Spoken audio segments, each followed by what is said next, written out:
I'm Darius, and I'm an engineer on the Xcode Playgrounds team.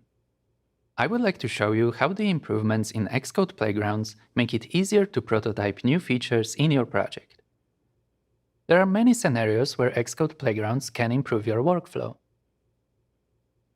First of all, they allow you to skip rebuilding and relaunching the project whenever you want to prototype a new feature or simply try out a small change in your code. They also make it much easier to execute code that otherwise would be quite difficult to reach, like the logic responsible for generating an order summary in a shopping app. Of course, such code can and should be verified with tests, but Playgrounds can be a great starting point for developing them as well. It's also a perfect environment for trying out code before introducing new dependencies to your project. I'd like to show you how Xcode Playgrounds are helping me in my project. I've been working on a small app that's meant to help me with my wildlife photography. At the moment, my app helps me with keeping track of the species that I've already found and photographed. Now, I'd like this app to help me with one quite important aspect of wildlife photography, which is actually finding the animals in the first place. I want to introduce a new tab for a checklist view. I already started implementing the view, and I'm quite happy with this user interface. Each bird has a checkbox, which will allow me to track my progress. However, with over 2,000 birds on the list, I probably won't feel like I'm advancing much. It would be great to narrow this list down a bit. To do that, I will have to adjust the Birds to Show computed property in my custom checklist view. At the moment, it simply creates my bird provider type configured for North America and returns all the bird species found on the whole continent.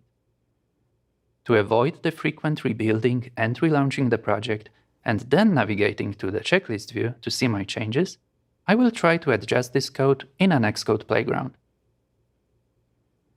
I will start by adding a new playground to my project. This is an iOS app, so I'll stick with the iOS templates. I'll type Playground in the filter bar and select a blank playground.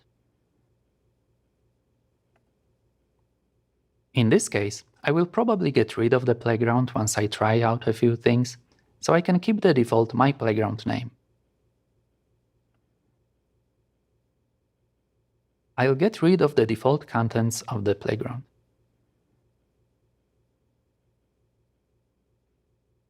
To iterate even faster, I'll switch to Automatically Run in the menu that shows up when I long-click the Run button on the bottom bar.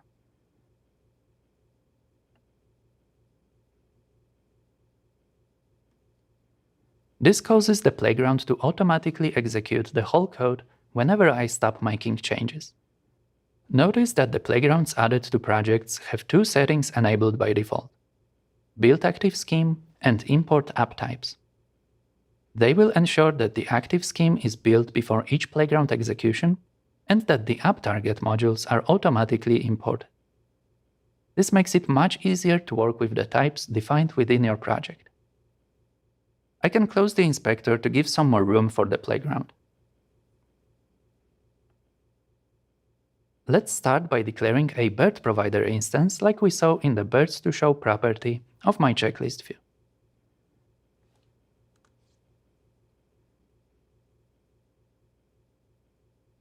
The results sidebar to the right of the editor shows me that this declaration has generated a playground result. I can use the inline result toggle to see more details. The inline result shows the details of this bird provider instance along with its two properties: the birds array and the provided region. Now in Xcode 15, each row also has a type information label, which shows a short summary of the type, and I can use the tooltips for each row to see more details. For example, the tooltip tells me that the bird provider type comes from my app module, and that the region enum was defined within that struct. Let's expand the array row to see more details about the birds.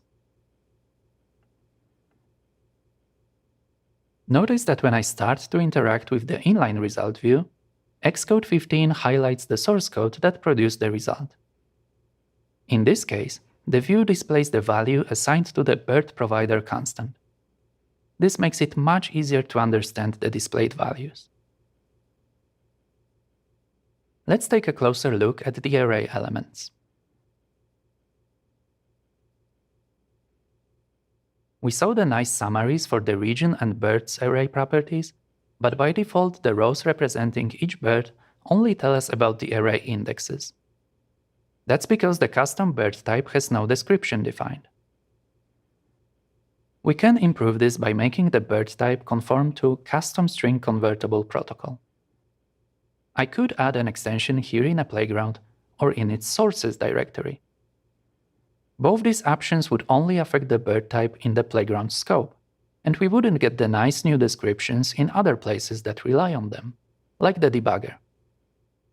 That's why I'll add the extension in the file that defines the bird type.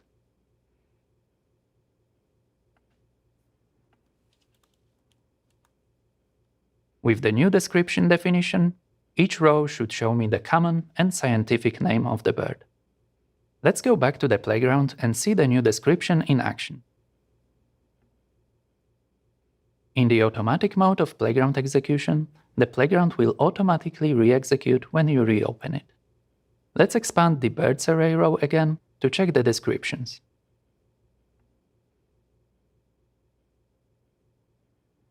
This is much better. Now it's clear what the rows represent without expanding them, but let's take a look at other properties of the bird type. I have already found and photographed some of these birds, and you can see that some of them already have the photo property, like this Atlantic puffin. Once I click on its row, the photo is displayed in the new split view-based user interface, which allows me to see the structure of the object along with the preview.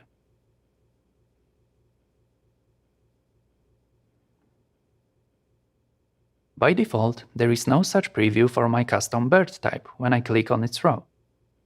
It would be great to already see the photo here, as I'm not that familiar with all the species names.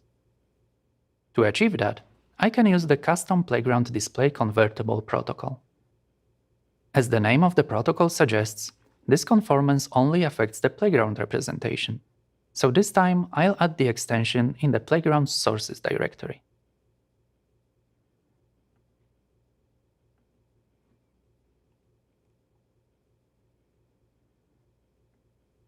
I'll import the app module to access the bird type and add a simple extension that returns the photo property as the playground description.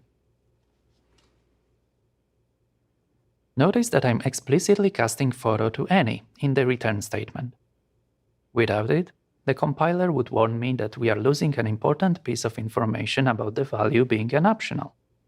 This is fine in this case, as Xcode Playgrounds handles optionals by only creating a custom description for objects that don't return nil in the playground description property. Let's go back to the playground again to check the new descriptions. In Xcode 15, the playground description returned by types conforming to custom playground display convertible will be displayed in the split view along the object structure.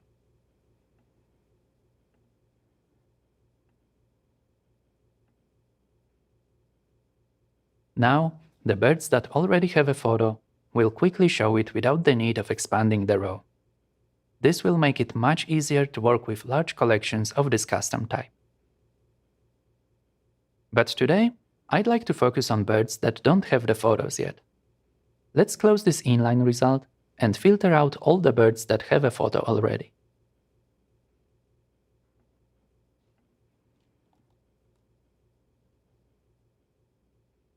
You can see that those two sidebar annotations look a bit different. That's because there are multiple expressions on the new line. I can click on the new control to see the familiar summaries for each expression. Hovering over the inline result toggles highlights their source code ranges. This makes it clear that the array is the result assigned to the birds to find constant, and true is the latest value produced by the closure passed to the filter function. The results sidebar tells me that the number of all birds that I'm yet to photograph is still over 1800, which is quite intimidating. While this might ultimately be the goal, I'd like to make it lower by focusing on a smaller group of birds, for example owls. June is a great month to go owling, but that's a topic for another session or two. Let's filter out the birds from other families.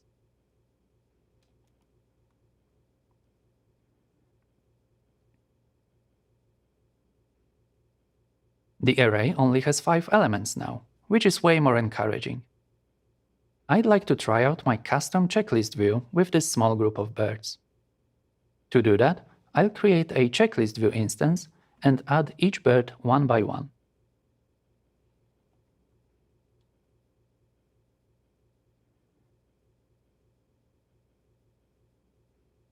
Let's open the inline result for the checklist view. As a UI view subclass, it now also shows a few properties along with the snapshot. I can switch to the value history mode, which now also uses the new split view-based user interface.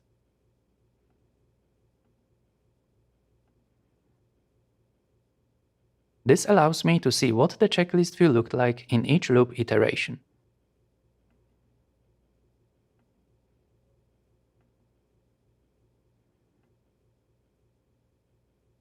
It actually helped me find a problem with my view, which incorrectly says birds in the header for just one bird. I should be able to fix this by adjusting the strings defined in the new string catalog.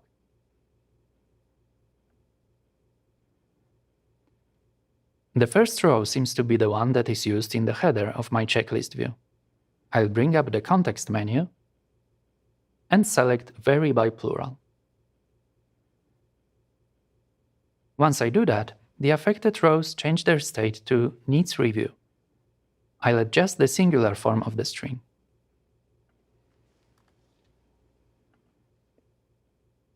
To learn more about the new string catalogs, make sure to check the Discover String Catalogs session. Let's go back to the playground and see what the checklist looks like now with this change.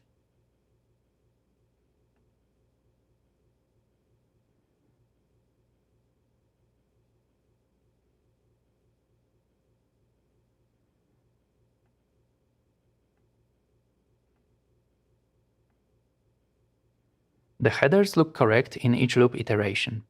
I can close this inline result now. I think my checklist view is ready to use. I'll quickly bring the code that we used to narrow down the list of birds to my project.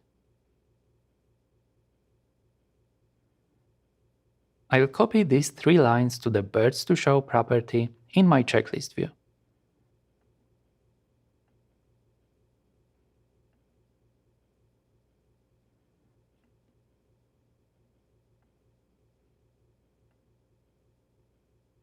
I will also add a return statement with the new, much smaller array of birds. Before I rerun my project, I'd like to prototype one more feature. You could see that each row in my custom checklist view had a disclosure indicator. Once I select a row in the list, it opens a simple map view. It's not that useful yet, but I would like to fetch the data about the most recent sighting of the selected bird and show it on the map. To achieve that, I will have to adjust the Sightings to Show for Bird function in my checklist view. To help with that, I have already added one dependency to my project. The Bird Sightings package makes it easy to fetch the data from one of the citizen science websites where people report their sightings. I haven't used that package before, so I'm not that familiar with its API yet. Luckily, the package includes documentation in form of a playground that shows a few examples.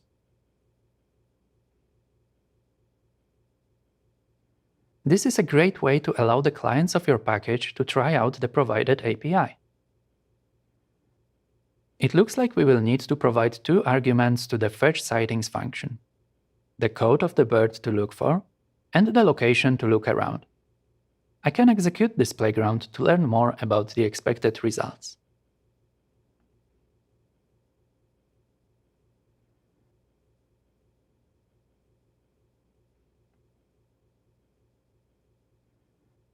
Let's go back to our playground and try to use it.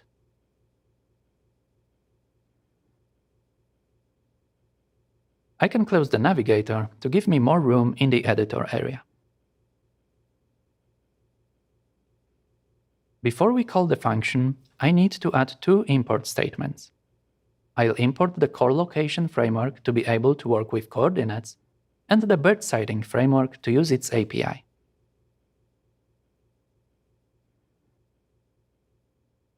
For the function arguments, we can simply start with the first bird from the list.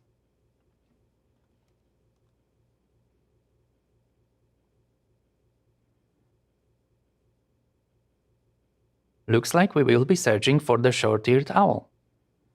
Notice that I use the force unwrapping here. I don't have to worry that much about error handling in the playgrounds environment, but it's important to keep that in mind when bringing the code to your project. As for location, I will probably use my current location most of the time, but the ability to provide specific coordinates will be great for two things: testing my code and planning all the road trips.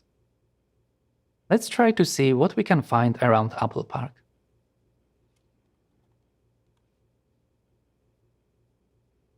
Before I introduce a network call, I will switch to the manual mode of playground execution to make sure that I can avoid unnecessary calls. Such requests can take a while, and I want to iterate on my new feature as fast as possible.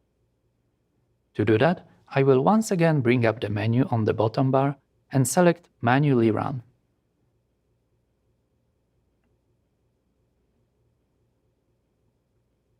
Now, I have full control over the parts of the code that should be executed. Let's add the fetching code.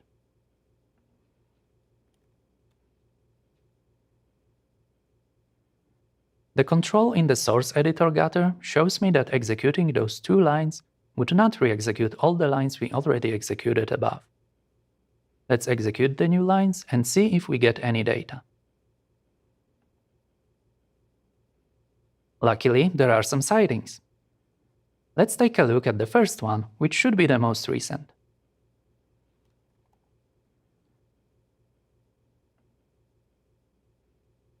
Looks like short-eared owls were most recently seen at Changmen Cliffs Reserve.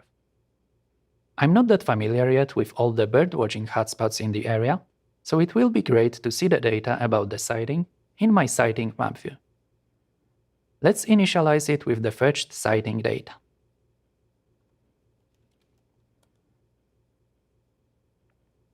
For such complex user interface elements like map views, we can use the playground's live view to see the large, fully interactive preview. To use it, I first need to import the playground support framework.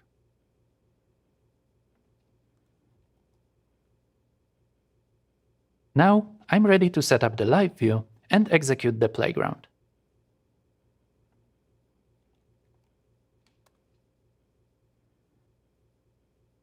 I modified the already executed part of the playground by adding the import statement at the top of the file.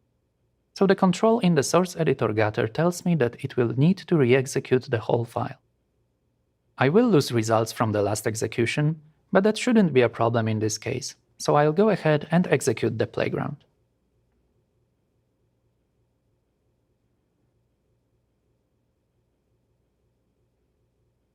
I don't recall any islands too close to Apple Park. Since the live view is fully interactive, I can zoom out a little, like I would in an iPhone simulator, to see where we are.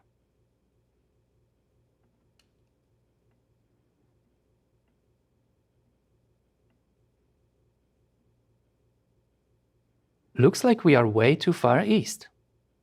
Let's close the live view in the editor options and try to see where the problem was introduced.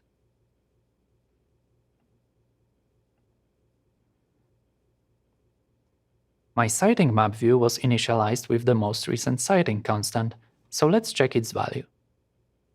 Instead of opening the inline result, I can take a quick look at the value by clicking the eye icon in the sidebar.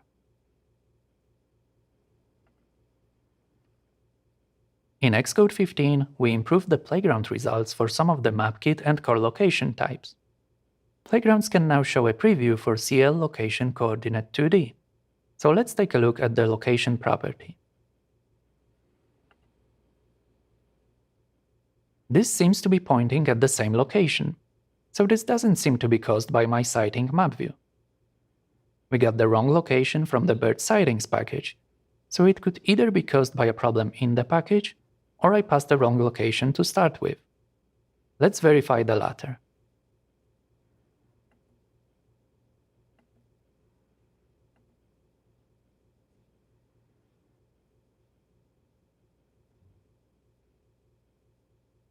This doesn't seem to be close to Apple Park either.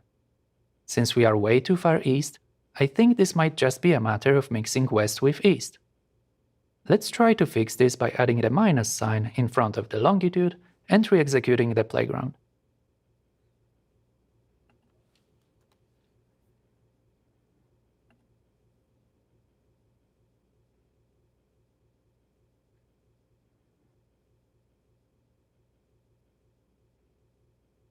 Now this is definitely Apple Park.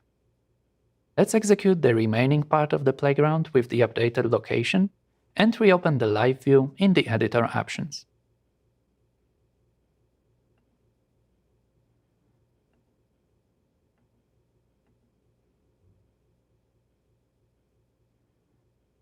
That's more like it. Now I know that Coyote Hills might be the best place to photograph new species. Let's quickly bring the fetching code to my checklist view.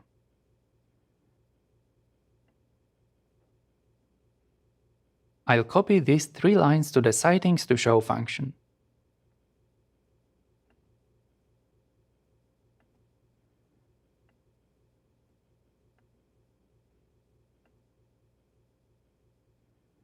Instead of always using the hard-coded Apple Park location here, I'll replace it with the last current location that I get from CL Location Manager.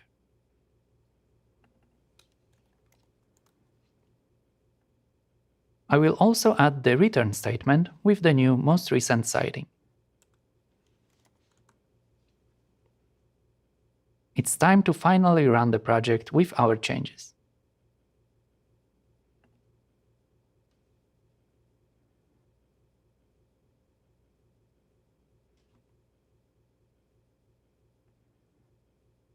The checklist looks much more realistic now that we focused on a small group of birds. Let's see what happens when I click on a row now. That's great! My app can now show me the most recent sighting for the selected bird. Of course, there is still a lot of room for improvements. For example, I should be showing a progress indicator while the sightings are fetched in the background, but this is a great starting point. This app will already help me a lot, and Xcode Playgrounds made these improvements so much easier to work on. In this session, we used Xcode Playgrounds to quickly prototype new features of a project. We used custom string convertible and custom playground display convertible protocols to customize the representations of our custom types. We saw how adjusting the playground execution mode can speed up your workflow. Using value history mode allowed us to quickly see how our classes react to multiple inputs. Finally, we used the Playground's live view to take a closer look at complex user interface elements. Thank you for watching.